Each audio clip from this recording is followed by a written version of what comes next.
I'm going to do a couple different kinds of drumming for you guys today. First thing I'm going to do is explore some textures on the drum set to let you guys hear some things that maybe you haven't heard from the drums before. I think you might be surprised, and it might be painful at times, some of the sounds that can come out of the drum set.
I'm not saying my hand, yeah, it's very red from that. I did some similar music for Cal Shakespeare one time for Romeo and Juliet. It was the crypt scene. And it was a kind of a much more elaborate metallic setup with 2 violin bows, and it was amplified. It was resting on balloons. It was very cool. Yeah. Well, hold on one second. I'd actually say that this probably sounds a little more like fingernails on the chalkboard. Okay, and your second thing? It's a very serious undertaking. Ambient drum music. Okay, I have a couple of quick questions for you guys. So he mentioned violin bow. It's actually a cello bow that I use, slightly bigger than a violin bow. But every bow on cymbals has a different sound. A bass bow sounds really big, really low tones. Violin bows tend to be a little thinner sound. This is kind of somewhere in between, although the hairs on this bow are kind of falling apart. So you notice that. And one thing is that I don't have a lot of control over the pitch that comes out.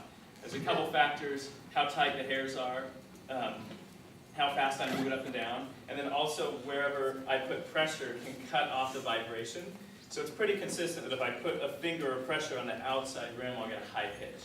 But every cymbal's a little bit different too, depending on the thickness of the cymbals and the actual diameter of the cymbals, or the resonation.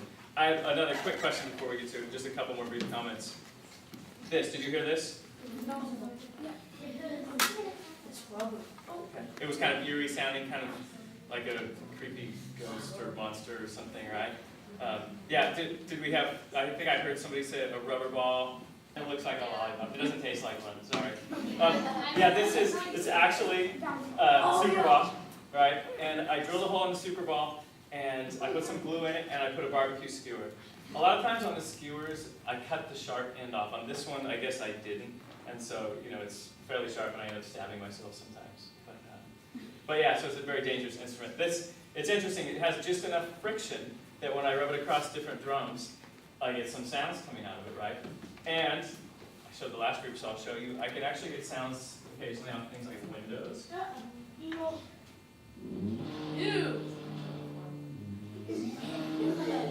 Right? And every window's going to be different, and every surface. So sometimes I can get them off cymbals, but cymbals kind of move around a lot. So I can get a subtle sound from there. Okay, so a couple more comments or questions. With the thunder tube. I don't think I've ever scared her with it. I've scared her plenty of other ways, but probably not with the thunder tube. I'm going to actually just in just a couple minutes here play some actual drums for you, which is a whole different thing. This sort of textural stuff I use in improvised music. I might use as textures like in a breakdown of a song or something like that. I'd also use it to sample, like into the computer or into my sampler, and then loop it back and play over that so that I have kind of some ambient noise happening. This is my favorite platter. It's just a serving platter. It's not a special drum or anything like that. Found this at a garage sale, and whenever I'm out and about and I see something like this, I have to pick it up and go. And this one actually rang pretty well, and I was pretty excited. So at one point I drilled a little hole here, and I had something to hang it by. For some reason that's not on anymore. But it has a nice sound, and sometimes I just use it as a hand drum.